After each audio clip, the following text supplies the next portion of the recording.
Hey everyone, so I want to make this video because I have not slept in 2 days. I honestly think I may have dozed off at some point for 20 minutes. I think that may have happened twice, but for the most part, no, I have not slept in 2 days. Right now it's January 1st, 5:30 in the morning.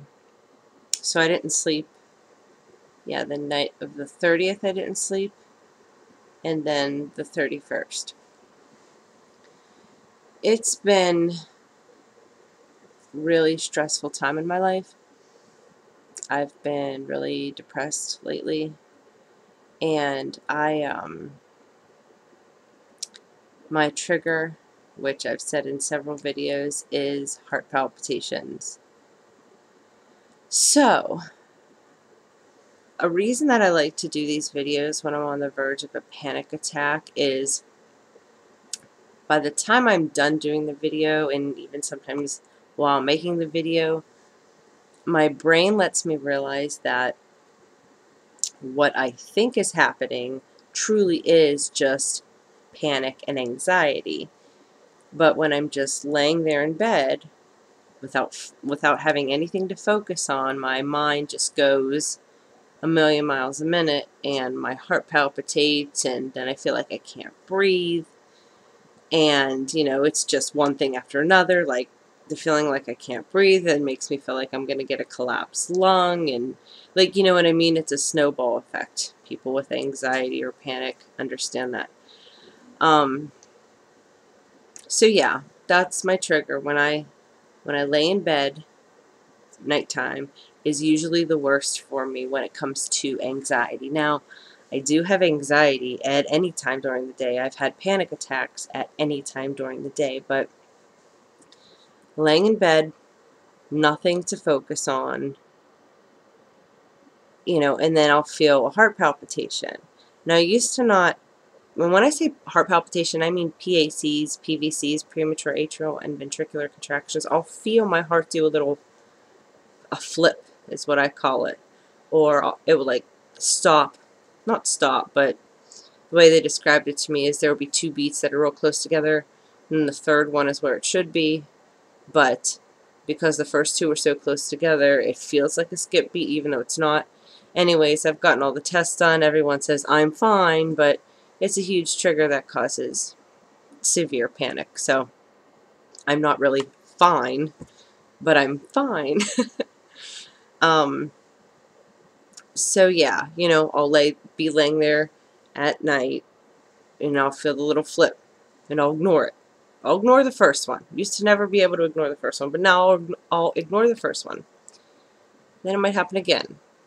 I try to ignore the second one. But once it happens after that, I can't ignore them anymore.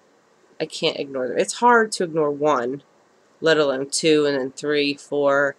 It's very, like, it messes with your head because everyone says I'm fine. Well, okay, but why does my heart do that? Why does it do that? Everyone says that's normal. Well, is it really normal, or it's not going to kill me, so it's normal? Like, I don't think my heart doing that is normal, but it's not going to kill me, so they just say it is normal. Just, I don't know. But another thing that I've realized with my anxiety, and I really try to work on it and talk to people, on the support groups, and I've been going to therapy, although I'm not sure how that's going to work out. I've been going for, I want to say I went for 4 sessions, and I don't know, it's not that it helped, but it's not that it made it worse. I don't know. But anyways, I don't really have a way to get there now. My friends were driving me, um, and now I don't have a way to get there, so I don't know what's going to happen with that. Anyways, see, an anxiety-ridden mind will go off on so many different tangents and forget what they were talking about. I really have no idea what I was talking about before, or where I was leading. But anyways, back to the, laying in bed and then just feeling like I feel every sensation my body makes. I feel like I can't breathe, and as you can see, I'm talking and I'm doing this whole video, so obviously I have no problem with breathing. But when I think about it, I have to breathe in deep because I feel like I can't breathe. The mind is such a powerful thing. Oh, I know what I was going to say now. Oh no. That's weird, it happened on camera. My heart just did one of those PVCs. It just did it right now. I don't know if that's because I was excited or I held my breath. I don't know. I'm going to have to go back and watch that, but it just happened right now. And it really, really scares me. Because usually when I'm focused on something, it doesn't happen. When I'm laying down, it happens more, but it just happened now, so I'm really scared. Oh. Anyways, what I was saying was, I've noticed that with my anxiety, and I'm sorry, I know I look like crap, but it's 5 in the morning. 5:30 in the morning. I haven't gotten sleep for 2 days. Of course. But yeah, with anxiety, with me in particular, I've noticed that there is a lot of things I feel like I want to control.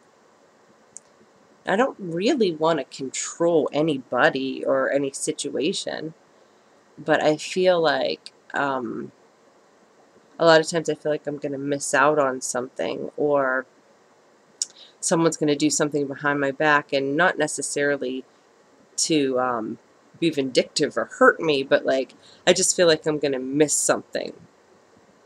So a lot of times I won't be able to relax. I'm always like on guard. I gotta, see what's going on. Excuse me. So yeah, I think a lot of anxiety, I'm getting over it, and I need to figure out how to take my own advice, because at least I know this now, but I just don't know how to take my own advice. But yeah, being able to let go of control. Like right now I'm dealing with a situation with somebody who I love very much, and that person hasn't talked to me, and I have no idea why, because everything was fine one day, and then all of a sudden like completely have no idea what's going on, don't hear from the person, nothing whatsoever. And it's really bizarre. And of course my anxiety immediately thought, oh my God, something's wrong. Like in my head, there was no way that the person could just not be talking to me.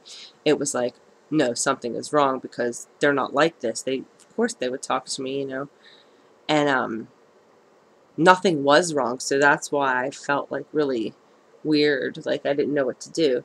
So anyways, I found out that the person's okay. For some reason, they are just not talking to me. And I honestly have no idea. I'm not one of those people that are like, well, I'm perfect and I didn't do anything wrong. So it baffles me. Like, I mean, I know I'm not perfect, and I know I do things to probably piss people off. But honestly, in this situation, like, nothing. Because I am the first to admit, like, if I'm wrong about something, I'll admit it. I will, I have no problem with that. But, like, me and this person, we talked. Everything was fine. And then the next day, and the day after that, it was like, So anyways, the reason I'm even saying that is that that really hurt me, because me and this person are really close. And, it's giving me really bad anxiety. So I'm sure that, topped with, laying down and then feeling like the sensations going on in your body. I don't just feel the heart palpitations. I mean, I feel every sensation, every little muscle twitch. I feel all of it. And I've just felt off lately.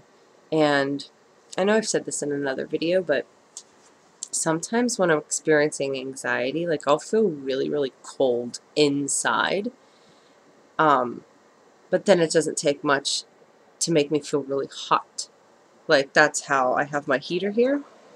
And I was really, really cold. And it's just been on for a little bit now, and now I'm like really hot. And that's another thing about panic. You know, the minute I feel a sensation, it's instant. I mean, it doesn't even take 1 second. It's instant rush of just sensations all over my body, like that panic. Like it's almost like it starts here in my chest, and something happens, and then it's like, like them sensations, like really hot, go to my head, shoot down my feet, shoot down my hands, and it's like this surge of energy that just debilitates you, and you're just so scared. Like that's what happens to me a lot. So, and now I've been talking and I realize I can breathe. I have no problem with breathing. But I can guarantee you I go back and lay in bed and I'll keep doing this because I'll be concentrating on my breathing. I'll feel like I can't breathe. And that's something my psychologist told me. They're like, well, we could try deep breathing exercises, which I'm not putting down. I'm sure they work for a lot of people. And maybe one day I'll figure out how to get them to work for me. But when somebody tells me to focus on my breathing or, deep breathing exercises, it makes me just feel like, that I have to breathe in really deep. And then I feel like I can't breathe. So deep breathing makes me feel like I can't breathe. And I actually told my psychologist that. She kind of looked at me like I had, 3 heads, and she probably thought I was crazy. But I do have to say this, and I don't know. I know not all psychologists go with every person. I know that a lot of times it's a process. You have to figure out which one is good for you. But I was sitting there in her office, and her chair's here, my chair's here, and then there was a chair across the room. And she turned around, she's very soft-spoken, and I'm very blunt and loud. So it's like I wish she was kind of like that, but she's very soft-spoken. And she said, well, the chair you're sitting in now, how do you get from this chair to that chair? And, she pointed the chair across the room that nobody was in. And I said, I have no idea, because if I did, I wouldn't have anxiety and I wouldn't be here. I mean, I don't know. Like, she basically just asked me, how do I cure anxiety? If I knew that, I would probably be rich. I wouldn't be here. I wouldn't have suffered the last 10, 11, 12, 4 years with debilitating anxiety if I knew how to get to the other chair, meaning, ridding my anxiety. So, I do believe in therapy. I do. But, I don't know. Now I'm just getting silly because my brain's really shutting down and I can't think. I need to go to bed. And I don't know. I really hope that I can without focusing on heart palpitations, because I feel like I can't even see straight at this point. So, everyone, have a good night. Thanks for watching.